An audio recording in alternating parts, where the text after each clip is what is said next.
얻었노라 하니 그들이 즐거워하더라. 아멘. 우리나라에 많은 그 대기업들이 있습니다만은 저도 이런 그룹은 처음 봤어요. 참빛 그룹이라고 하는 회사가 있는가 봐요. 이 그룹의 회장이 이대봉이라는 분이 계셔요. 이분의 일화를 잠깐 여러분들에게 소개하겠습니다. 1987년도였는데요. 이분이 미국으로 출장을 간 시간에 연락이 왔습니다. 당신의 아들이 지금 응급실에 있습니다. 빨리 귀국하십시오. 비서가 전화하는 걸 듣고 하던 일들을 다 중단하고 귀국하게 됐습니다.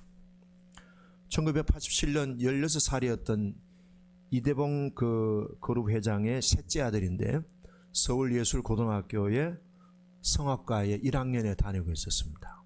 근데 너무 이 노래를 잘하고 해서 학교에서 굉장히 주목을 받았습니다. 근데 그걸 질투하던 학교 선배들이 불렀습니다.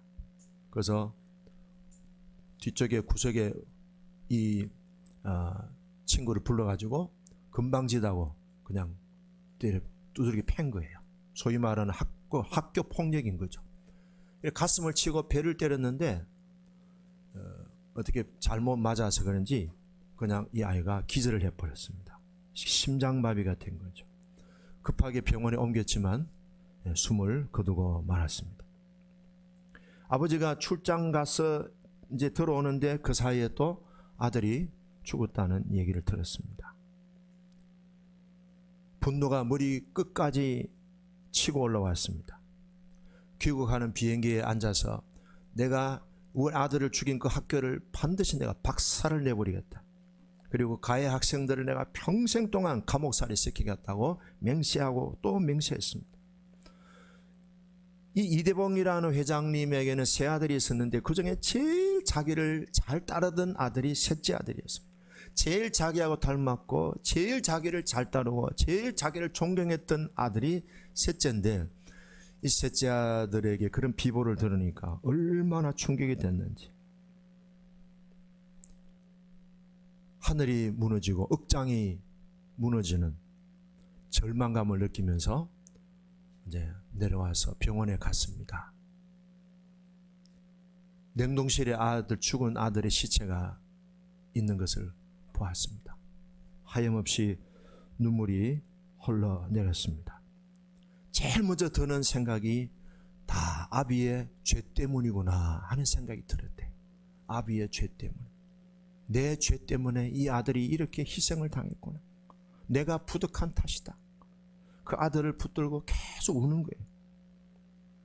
그러면서 생각이 났습니다. 내가 이 아들을 죽인 그 가해 학생들을 복수한다고 해서 죽은 아들이 다시 살아날까?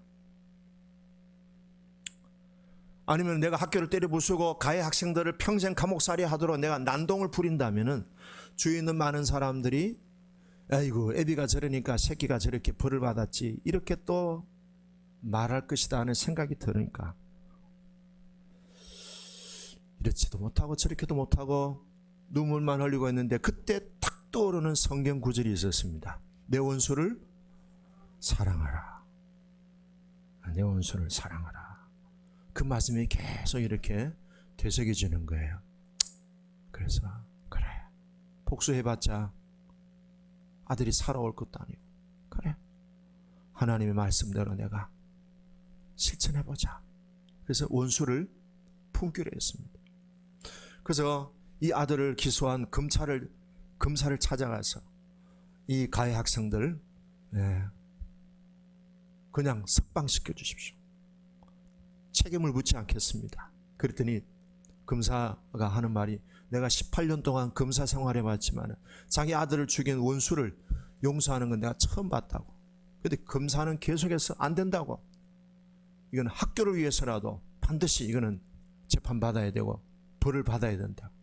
그런데 아버지가 탄원서를 쓰고 연판장을 돌려가지고 이렇게 그 가해 학생들의 구명운동을 앞장섰습니다. 용서해달라고. 그래서 가해 학생들이 더 이상 법적인 소송, 법적인 어떤 재판에 개입되지 않고 그냥 조용한 현실로 다시 돌아왔습니다. 그런데 이 이대봉 그 아버지가 우리 아들의 이 아픔을 어떻게 내가 이것을 극복해 나갈 수 있을까? 그래서 자기 아들을 사사해 주었던 그 선생님하고 의논을 했습니다.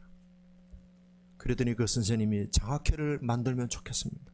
그래서 이대봉 회장이 자기 아들 이대웅이라고 하는 이름을 내세워가지고 이대웅 음악 장학회 해서 다시는 이런 일이 일어나지 않도록 하는 것이 아들을 위한 길임을 알고 장학회를 조직해서 학생들을 도왔습니다. 그래서 지난 35년 동안에 3만 명의 학생들에게 장학금을 후원했다는 거예요. 근데 이제 그 와중에 아들을 죽인 가해 학생 몇이 아버지를 만나겠다고 연락이 왔습니다. 그때 이 아버지는 오지 말아라고. 너희들이 오면은 내가 아들 생각이 나서 미칠 것 같아. 미쳐버릴 것 같으니까 안 와도 된다고. 너희들이 인생을 잘 살아라. 그러다가 이 서울 예고가 부도가 나는 위기에 처했다는 거예요. 재정 문제가. 그래서 이분이 우리 아들이 꿈을 키우던 학교니까 이 학교를 자기가 인수를 한 거예요. 인수를 하고 부도를 막았습니다. 그리고 제일 먼저 이분이 학교를 다시 이제 인수 맡아가지고 한 일이 이 학교에 연주할 수 있는 강당이 없대요. 그래서 예술의 전당을 보면서 예술의 전당과 버금가는 그런 큰 1,500석이 되는 그런 뭡니까 연습실과 공연장을 이분이 리모델링하고 지었다는 거예요. 그러니까 수백억의 비용이 지출이 됐습니다.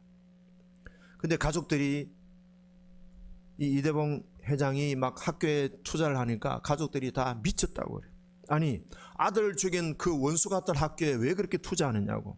그랬더니 아버지가 이렇게 얘기했습니다. 이 학교는 우리 아들의 꿈이 자라던 곳이야. 학교 문을 닫을 수가 없어. 우리가 죄 짓지 않고 바르게 살기 위한 일이 학교를 짓는 거야. 학교를 우리가 돕는 거야. 그러면서 가족들을 설득시켰다는 겁니다. 지금도 세월이 지났지만 지금도 그 아들 생각하면 자다가 벌떡 일어난대요. 그러면서 막 자기 몸을 때린대요. 자기 몸을 때리면서 막 통곡을 한대요.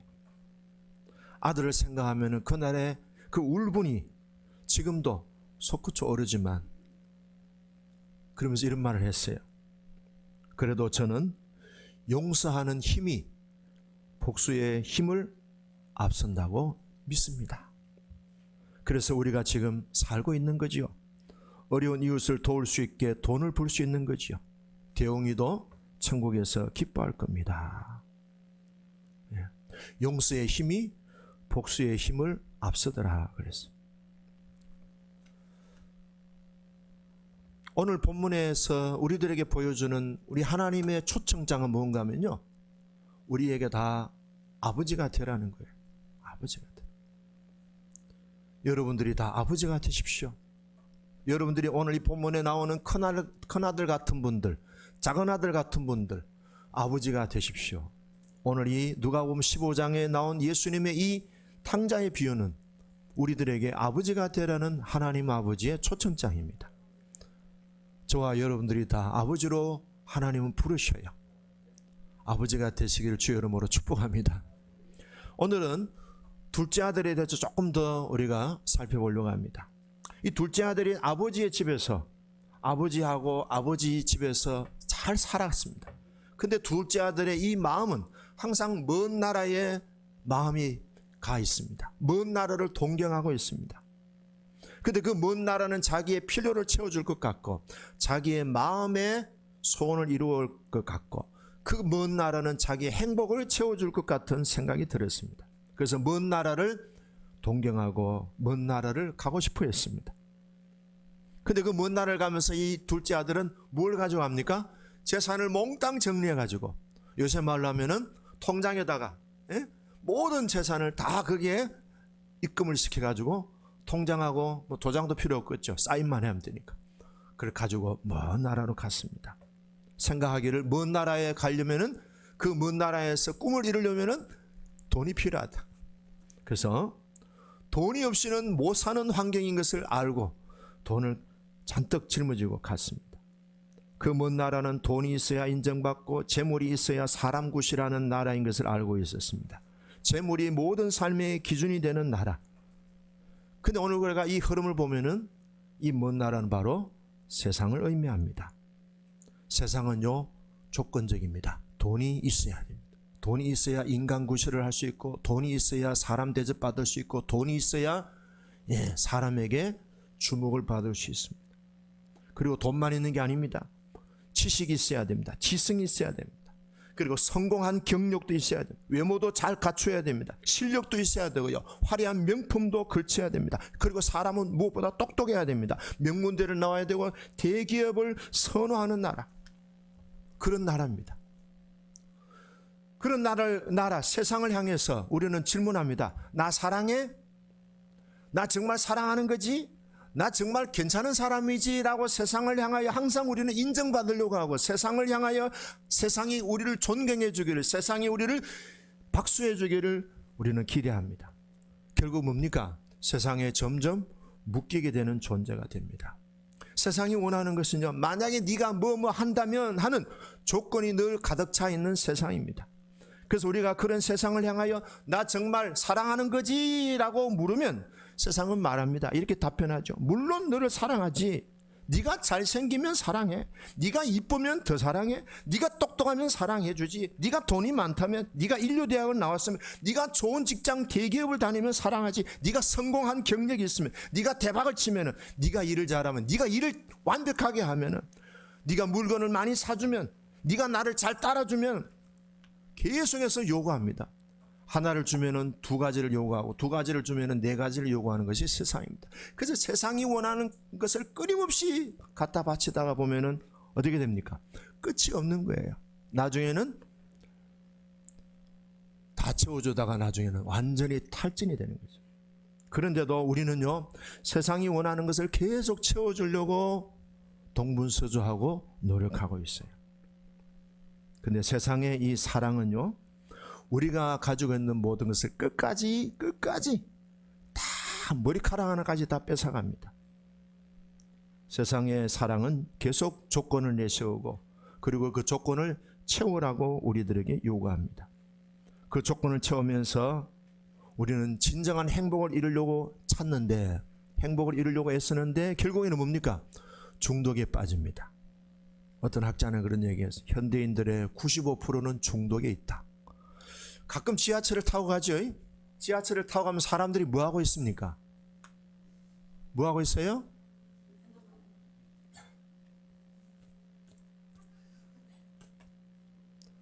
우리 집에 가도요, 우리 아내가 책상에 앉아서, 어제 어저께는 산에 갔는데요, 산에 갔더니 할아버지 할머니들도 다 앉아가지고, 근데 저도 옆에 앉아가지고 다 오늘 우리가 무언가에 중독이 되어 있는 것 같아. 우리 수정이가 제일 웃는 거 보니까 좀 마음에 감동이 되는 것 같아. 이 세상은요, 우리를요 중독자로 만듭니다. 그리고 중독자로 만들어서 우리의 영혼을 패가망신시키고요, 나중에는 사망의 골짜기로까지 우리를 끌고 갑니다. 동시에 상대적으로 아버지하고는 점점 멀어지게 됩니다. 조건적인 세상에서 우리는 아버지로부터만 얻을 수 있는 무조건적인 사랑을 세상에서 우리는 기대하고 있습니다. 결코 세상은요, 무조건적인 사랑을 절대로 주지 않습니다. 세상에서 우리가 무조건적인 사랑을 기대하는 것은 마치 바닷가에서 바닷물을 마시는 것과 똑같습니다. 헛물만 들이키는 거예요. 둘째 아들은요, 그런 세상을 동경하고 아버지 집을 떠나서 그런 세상이 좋은 줄 알고, 그 세상이 진정한 자기의 인생에 성공과 행복을 주는 줄 알고 갔는데 어떻습니까? 자, 오늘 성경에 보면은 13절에 먼 나라에 가. 거기서 뭐예요? 허랑방탕했습니다. 세상에, 여러분, 세상에 삶의 환경은 어떻습니까? 네 마음대로 살아라. 자고 싶으면 자고, 놀고 싶으면 놀고, 먹고 싶으면 먹고, 보고 싶으면 보고, 가고 싶으면 가고, 네 마음대로 살아라. 네가 왕이다. 근데 결국은 어떻게 됩니까? 내 마음대로 산 그 결과는 세상 사람들로부터 완전히 단절이 되고, 나중에는 돼지하고 살다가 그것도 돼지하고도 못 살고 먹을 음식이 없어서 결국은 뭡니까? 굶어 죽는 상황까지 오게 되는 거예요. 세상이 원하는 사랑은요, 조건적입니다. 그런데 우리는 그 세상을 향하여 나 사랑해, 나 어때? 라고 세상으로부터 사랑을 기대하고 세상으로부터 칭찬과 박수와 그리고 존경과 인정을 원한다면요, 우리는 나중에 다 알거지가 되는 거예요. 오병이의 기적을 행하신 예수님을 사람들이 보고요, 이야, 대단한 분이다. 병든 자를 고치고 심지어는 죽은 자를 일으키시고 심지어는요, 사두개인들 많은 종교 지도자들과 예수님과 대화를 하면서 그들을 완패시키는 모습을 보고 사람들은 야, 예수님은 최고다. 저분을 우리 왕으로 세우자. 그래서 사람들이 다 이구동성으로 모여가지고 예수님을 대통령으로 세우려고 그랬어요. 근데 예수님은 어떻게 했습니까? 그러면 그렇지, 나를 이제 알아보는구나 그랬어요? 아니죠. 혼자 어디로 갔어요? 산으로 떠나셨어요. 따라해 볼까요? 혼자 산으로 떠나셨습니다. 왕으로 추대하려고 하는 사람들의 그 박수와 존경을 거절하시고 혼자 산으로 들어가셨어요. 뭐하러 들어가셨어요? 네, 아버지에게로 가신 거죠. 세상의 현장을 예수님은 누구보다도 꿰뚫어 보셨어요. 세상이 원하는 대로 예수님은 장단 맞추지 않았어요. 세상이 박수 친다고 해서 거기서 춤추지 않았어요. 예수님은 오히려 성령님과 함께 춤을 추시는, 하나님과 함께 영적인 그런 시간을 가지면서 자신의 부르심에 대해서 충실히 하는 삶을 사신 거죠. 자, 결과는 뭡니까? 세상의 먼 나라에 가서 얻어진 결과는 허랑방탕했습니다. 자기 마음대로 사는 거죠. 허랑방탕. 육신의 정욕, 안목의 정욕, 이생의 자랑을 추구했습니다. 자, 그런데요, 사람이 혼자 있을 때는 자기 마음대로 살고 싶죠. 근데 자기 마음대로 살 수 있는 것이 현실이 아니에요. 근데 마음대로 사는 이 사는 삶이 우리는 편한 것 같은데 거기에는 자유가 없는 거예요. 제가 한 번은 진흥마트에 가서 5,800원짜리 물건을 샀습니다. 근데 곧바로 집사람 핸드폰에 5,800원 딱 나와요. 무슨 소리 듣지? 아니나 다를까 저녁에 갔더니 이거 뭐 샀어요? 과자 사 먹었어. 줄이세요. 알았어요. 그래서 3,000원짜리. 여러분, 혼자 살면은 힘들어요. 이렇게 제동을 거는 게 좋은 거예요. 오늘 1분 마치고 방에 있는데 여보, 오늘 그 얘기는 뺐으면 좋겠어요. 알았어요. 내 마음대로 하는 게 좋아요? 아내 말 듣는 게 좋아요? 여러분들 객관적으로 판단해 보세요. 아이고 할렐루야. 아내 말을 어떻게 들어요? 어이구 잘하시네. 남편의 말 잘 들어요? 아내들이? 이제 좀 이상하다, 그죠? 여자들은 남편의 말을 들으려고 노력하고 남편들은 아내의 말을 무조건 들어야 되고, 좀 형평성이 안 맞는 것 같아.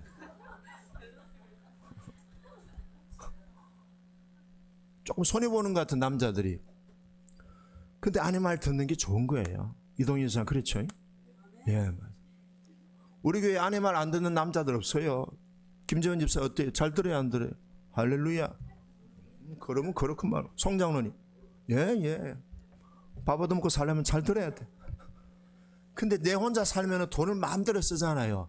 그럼 부도가 나요.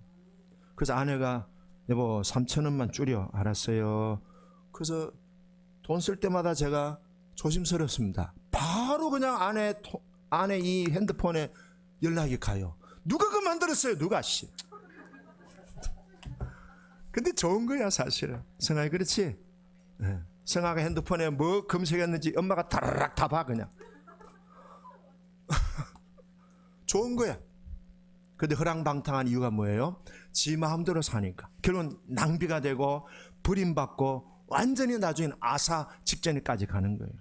탕자가 이 아버지를 거부하고 먼 나라로 간 것은 누구를 보여주는가 하면은 에덴 동산에서 하나님 아버지의 뜻을 어기고 자기 마음대로 선악과를 먹은 아담을 보여주는 거예요. 아담이 불순종함으로 어디로 갔습니까? 먼 나라로 갔어. 온 인류가 아담의 후손들이 다 먼 나라에서 방황하면서 뺏기고 약탈당하고 다 허랑방탕하고 알거지가 되는 거예요. 어찌하든지 우리는요, 세상의 이 장단에 가능하면은 장단 맞추지 않는 것이 영혼이 잘 되는 길이고 범사가 잘 되고 강건한 길인 줄로 믿습니다. 근데 이 아버지는 이 두 아들이 둘째 아들이 그렇게 허랑방탕하고 낭비하고 버림을 받고 완전히 그냥 알거지가 되고 비참한 상황이 돼도 아버지는 항상 뭐예요? 두 팔을 아들을 향하여 늘 내밀고 있습니다. 한 번도 아버지의 손이 아프다고 힘들다고 거두어진 적이 없었습니다. 주님은 늘 그 둘째 아들을 보면서 너는 변함없는 내 아들이야, 너는 변함없는 내 상속자야 하는 이 마음이 한 번도 흔들린 적이 없어요. 그렇다고 해서 아버지는 아들을 강제로 붙잡아가지고 이놈 새끼 이리 와 하고 집에 앉히지 않았습니다. 금쪽 같은 자녀들에게 그분의 사랑을 강요하지 않았습니다. 아들이 집을 나가면은 아버지 또한 고통스러운 것을 겪는 것이 불보듯 뻔하지만 순순히 아들이 간다고 하니까 보내줍니다. 무슨 수를 쓰서나도 붙들고 싶지만 강제로 붙잡아두지 않고 아들을 순순히 떠나보내는 것, 이게 뭐예요? 아버지의 사랑입니다. 생명을 잃을 수도 있고 위험을 무릅쓰고 아들이 자기의 삶을 찾아가도록 허락해 준 그것이 아버지의 사랑이었습니다. 아버지는 아들의 자유의지를 존중히 여겨주셨어요. 실패하고 망가지고 무너질 수 있는 길을지라도 아들이 간다고 하니까 보내주는 거예요. 이것이요, 아버지의 사랑입니다. 둘째 아들이 기대한 먼 나라는 아버지의 집과 아버지의 품과는 너무나 동떨어진 완전 반대 방향입니다. 그렇습니다. 세상은 조건적이라고 한다면 아버지 집은 어떻습니까? 무조건적입니다. 항상 아버지는 두 팔을 벌리고 이 아들을 늘 기다리고 있습니다. 그리고 이 아들에게 줄 상속 모든 유산을 아버지는 준비해 놓고 이 아들이 돌아오기만을 기다리고 수십 년, 수백 년, 수천 년의 세월이 지나도 그 먼 나라로 간 아들을 향한 아버지의 손은 한 번도 거두어진 적이 없다는 것입니다. 그걸 둘째 아들이 깨닫게 된 거예요. 그러면서 아버지께로 오면서 불렀던 찬송이 주 은혜임을, 우리 같이 한번 부르자. 여러분 다 있어요? 네. 주 나의 모습 보내 상한 나의 몸만 보시네. 주 나의 눈물 안에 홀로 울던 마음을 아시네. 주 나의 모습 보내 상한 나의 마음 보시네. 주 나의 눈물 안에 주 나의 눈물 안에 홀로 울던 마음 아시네. 주 사랑 내게 있네. 주 사랑 내게 있네. 그 사랑이 날 채우네. 그 사랑이 날 채우네. 주 은혜 내게 있네. 주 은혜 내게 있네. 은혜로 날 채우네. 세상 소망 다 사라져가도 세상 소망 다 사라져가도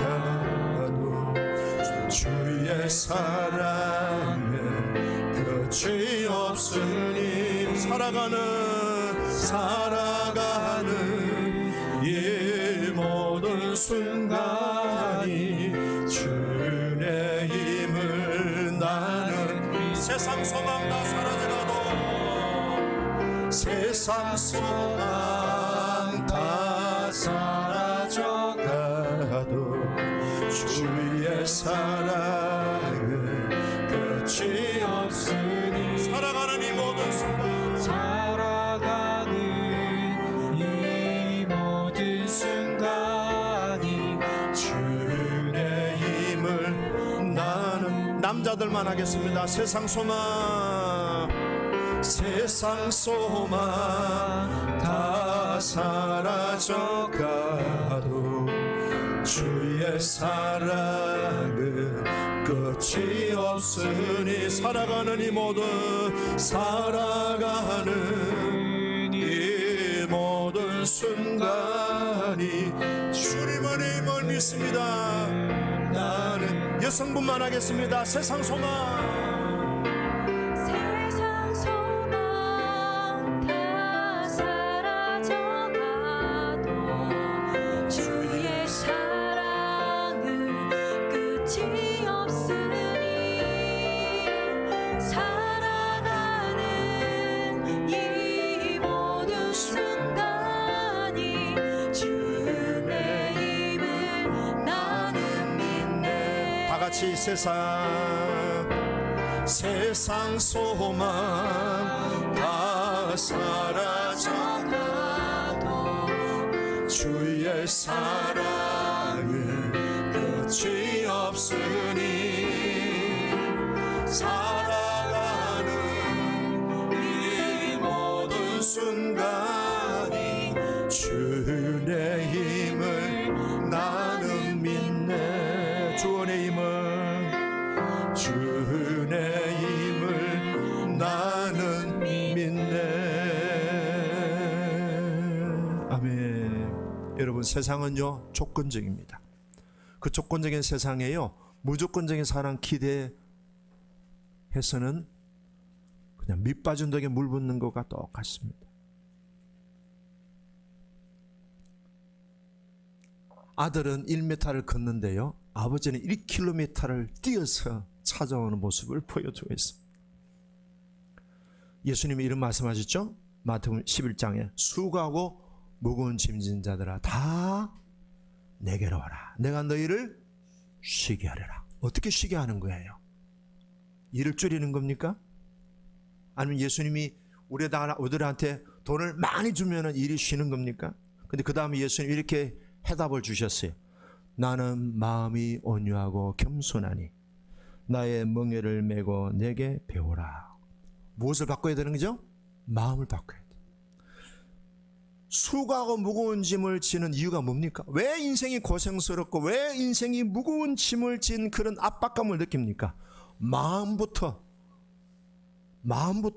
예수님은 고치기를 원하셨어요. 어떤 마음입니까? 나는 마음이 온유하고 겸손하니 그랬어요. 인생이 고생스럽고 짐이 무거운 이유가 뭐겠어요? 마음에서부터 오는 거예요. 어떤 마음이 없기 때문에, 온유하고 겸손한 마음이 없기 때문에 그렇습니다. 온유하고 겸손한 예수님의 마음을 품으면은 인생이 그렇게 고생스럽고 짐이 무겁지 않습니다. 인생의 짐이 가벼워지고 우리의 삶이 평안해지려면은 예수님의 마음, 온유하고 겸손한 마음을 지녀야 됩니다. 그러니까 온유하다는 말은 무슨 말입니까? 자, 여러분, 온유하다는 말은 마음이 마일드하다. 마일드라는 말을 우유에다 많이 쓰더라고요. 마일드 우유. 부드럽다는 거예요. 예를 들어서 소가 힘이 있어요. 소가 덩치가 얼마나 큽니까? 근데 옛날에 시골에 가보니까 5살짜리 아들이 소를 끌고 가더라고. 그 덩치 큰 소가 하면서 끌고 가는 데를 따라가더라. 이래라. 그 일이 산만한 소가 끌고 가는 데로 가는 거예요. 힘이 어디에 집중되어 있어요? 주인에게 집중되어 있는 거예요. 그게 뭐예요? 온유하다는 거예요. 우리는 우리에게는 힘이 있으면요 사람들한테 발휘하려고 하고요, 약한 자들한테 실력 발휘하려고 하고요, 무식한 사람들한테 실력 발휘하려고. 아니라 하나님 아버지의 인도하심을 따라 뭐예요? 힘을 거기에다 집중시키는 거예요. 자, 예를 들어서 총신대학교에 총장으로 지낸 이제스 목사님이 계셔요. 이분이 총신대학교 이전 총장이었는데요, 15살에 실명을 했어요. 15살 한창 사춘기에 실명을 해서 얼마나 절망적이겠어요. 절망 또 절망.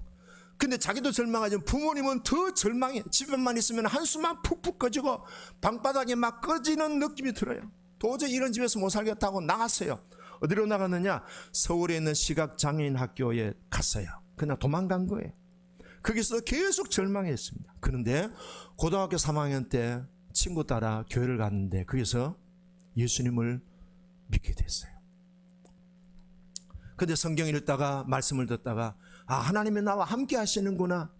두려움 말라, 내가 너와 함께 합니다. 세상 끝날까지 내가 항상 너와 함께 합니다. 내가 너를 결코 버리지 않을 것이고 내가 결코 너를 떠나지 않을 것이다. 내가 항상 너와 함께 한다는 이 임마누엘의 말씀을 붙들고 힘을 얻은 거예요. 그래서 열심히 공부해가지고 대학을 진학했어요. 고비 때마다 그 말씀을 붙들었어요.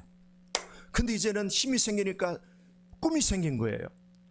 장애인을, 우리 한국에 그때 너무 장애인들에 대한 환경이 안 좋다 보니까 장애인 선교에 향한 꿈을 꿨는데 아무래도 선진국인 미국에 공부하러 가야겠다. 그래가지고 이분이요, 돈 1원도 없이 기도하고 잠언 3장 6절에 있는 말씀을 붙들었어요. 너는 범사에 그를 인정하라. 그리하면 그가 내 길을 지도하시리라. 범사에 하나님을 인정했어요. 돈 하나 없는데, 1원도 없는데 미국 유학의 길이요 쫙 열리는 거예요. 돈 1원도 없는데 하나님이 나와 함께 하신다는 사실을 믿고 갔더니요, 미국에서 석사과정 박사과정 마치고 한국에 돌아와서 이분이 교수 생활하다가 총신대학교의 총장이 된 거예요. 세계 최초의 시각장애인 총장이 된 거예요.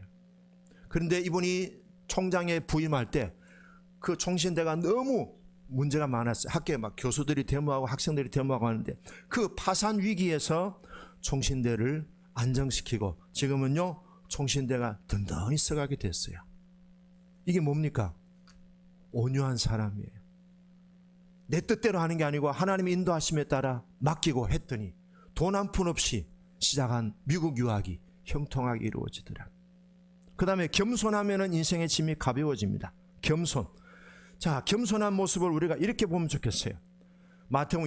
마태복음에 보면은요 20장 천국 비유에 대한 나오는데요, 굉장히 중요한 비유가 나옵니다. 어떤 주인이 이제 농장을 경영하는데 일꾼들을 불렀습니다. 아침 6시에 부르고 9시에 부르고 12시에 부르고 오후 3시에 부르고, 그리고 이 사람들한테 약속한 게 있어요. 오늘 일당은 한 데나리온, 오늘 하루 품값 한 데나리온 약속을 하고 일꾼들을 불렀어요. 열심히 일했어요. 근데 주인이 밖에 나가보니까 놀고 있는 사람이 있어요. 왜 놀고 있느냐? 우리가 일거리가 없습니다. 우리를 불러주는 사람이 없습니다. 빨리 이리 와! 그래서 이 사람들은 일을 시켰는데 1시간밖에 일을 못했어요. 6시에 이제 끝나야 되는 시간이에요. 그래서 주인이 불렀어요. 자, 5시에 온 사람 얼마? 1데나리온. 3시에 온 사람 1데나리온. 12시에 온 사람 1데나리온. 근데 9시, 6시에 온 사람, 야, 우리는 2데나리온 주겠지. 우리는 하루 종일 일했으니까. 갔더니 또 당신도 1데나리온. 6시에 온 사람도 1데나리온. 그래서 뿔이 났어. 아니 1시간 일한 사람한테 1데나리온 주면 우리는 그래도 배는 줘야 되지 않습니까? 왜 이렇게 우리가 시간에 맞춰서 우리에게 품값을 주지 않습니까? 원망을 했어요. 주인한테 막 화를 냈어요. 그랬더니 주인이 이런 말을 했습니다. 친구야, 내가 너한테 잘못한 거 없다. 하루 일당 품값 1데나리온 약속했지 않느냐? 나중 온 사람에게 1시간 일해도 1데나리온 주는 것은 주인의 뜻이다. 내 것을 가지고 내가 뜻대로 하는데 너희들이 웬 상관이냐? 그러면서 이렇게 말씀하셨어요. 나중된 자로서 먼저 되고 먼저 된 자로서 나중되리라. 천국에는요 순서가 없어요. 나중된 자가 1등이 될 수도 있고 1등 된 사람이 꼴찌가 될 수도 있어요. 목사님이 1등인데 나중에 천국 가보면 꼴찌로 앉아있고요. 성화가 꼴찌인데 천국 가보면 1등이 되는 거예요. 우리 인생도 신비스러운 거예요. 꼴찌라고 해서 절대로 낙심하면 안 돼. 성화야, 수정아, 시험 성적 이번에 기말고사 좀 못 봤다고 절대로 낙심하고 하면 안 돼. 나 시집 안 가. 절대로 그런 말 하지 말라고. 네 인생을 어떻게 하나님이 또 1등 되게 하실지 모른다니까. 자, 꼴찌로 갔는데 하나님이 뒤로 보라 하면은 1등이야 그냥. 모르는 거야. 인생이라는 게 신비스러운 거야. 할렐루야. 공부 잘한다고 인생이 성공하는 게 아니야. 나도 공부 잘 못했어. 맨날 아파가지고 뭐 반은 학교 가고 반은 병원에 있고 그랬어. 근데 뭐 박사학위 받고 대학교 가서 강의하고 신학교 가서 강의하고 다 했잖아. 얼굴이 넙대대도 절대로 낙심하면 안 돼. 저를 보세요. 넙대대도 여자만 넙대대한 여자 얻어가 살잖아요. 할렐루야. 자, 근데 이 비유에서 핵심이 뭔가 하면요, 품꾼들은요 어디에 관심이 많았습니까? 돈이에요. 그리고 또 뭐예요? 시간에 합당한 품값을 달라는 계산입니다. 근데 여기서 핵심은 뭔가 하면요, 주인의 마음을 살펴보라는 거죠. 주인에게 대한 관심이 없어요.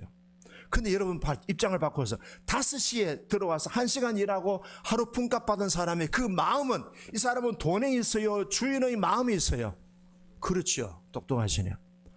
자기는 오늘 1시간 일 안 했으면 일당 못 받았어. 일당 못 받으면 가족들이 어떻게 돼요? 전부 다 물 먹고 그냥 자야 돼. 근데 이 사람이 1시간 일했는데 일당 받았어. 얼마나 감사한지요. 이 사람 집에 가서 자기 아내한테 돈을 주면서 여보 오늘 맛있는 거 먹자.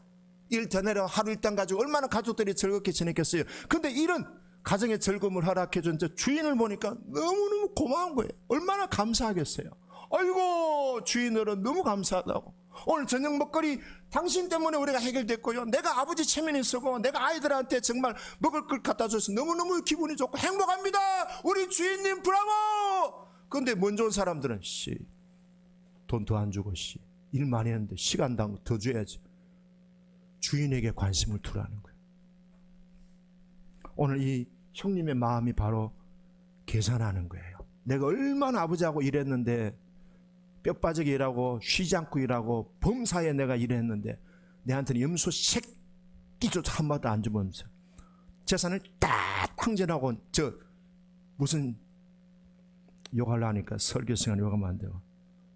저런 새끼한테 살찐 송아지를 잡아주고, 나는 염소 새끼 머리 안 주고 분하지. 예수 이름으로 분을 다운시키기를 바랍니다. 이 큰아들의 모습이에요. 이 큰아들 누구예요? 예수님 당시에 종교 지도자들, 서기관, 바리새인, 사도계인들, 유대인들의 랍비라고 하는 사람들이. 그러니까 먼저 된 자가 나중되고 나중된 자는 누구예요? 나중에 온 사람. 5시에 온 사람 누구예요? 5시에 온 사람 누구예요?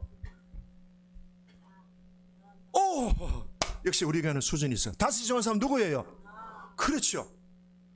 자, 다시 물어본다. 5시에 온 사람 누구예요? 접니다. 이거 얼마나 감사해요. 여러분들이 6시에 왔다, 9시에 왔다, 12시에 왔다 이러면 교만할 수 있어. 주님이 원하는 건 그게 아니에요. 1시간 일하고 일당 받은 사람에 대한 주님의 마음을 알고, 아이고 주인님 나는 6시 와서 일당을 받았지만 이 사람 1시간 일해가지고 일당 받았으니 참 주인님 대단하십니다 이래야지. C, D, E, F, G. 주인의 마음으로 들어가. 자, 오늘 이 본문에서 결론은 뭡니까? 초청하는 거예요. 서론에서도 말씀드렸지만은 하나님께서 우리에게 이렇게 요청하십니다. 너희는 너희 아버지처럼 아버지가 되어라. 그 2가지예요. 첫째는요, 아버지의 무조건적인 사랑을 많이 드셔. 먹어봐야 돼. 먹어봐야 맛을 알고, 맛을 알아야 또 그걸 먹지. 아버지의 사랑을 많이 드세요. 근데 사랑을 못 베푸는 사람들 보면은 사랑이 경험이 별로 없어. 여러분 교회 와서 일단은 아버지의 사랑을 많이 드셔요. 교회에서 밥 주면 밥도 드시고요. 안 먹는다 그러지만 밥도 드시고, 성도들이 기도하면 기도도 받으시고요. 목사님의 사랑도 받으시고, 먼저 온 사람들 사랑을 많이 받으셔요. 받으면 여러분들도 배부르면 나눠줄 수 있습니다. 아버지의 무조건적인 사랑을 많이 경험하기를 바랍니다. 2번째는요, 아버지가 되려면 자식이 있어야 돼. 내가 돌보는 영적인 사람이 있어요. 우리 교회 지체, 내 가족, 내 이웃에 있는 사람 사랑으로 섬겨보세요. 그러면 내가 영적으로 아버지가 될 수 있습니다. 나이 먹는다고 되는 게 아니에요. 교회 오래 다닌다고 되는 게 아니에요. 성경 많이 안다고 되는 게 아니에요. 반드시 돌보는 경험이 있을 때 영적 아비가 될 수 있습니다. 결론, 너는 아버지가 되어라. 아버지로 살아라 말씀하십니다. 기도하겠습니다.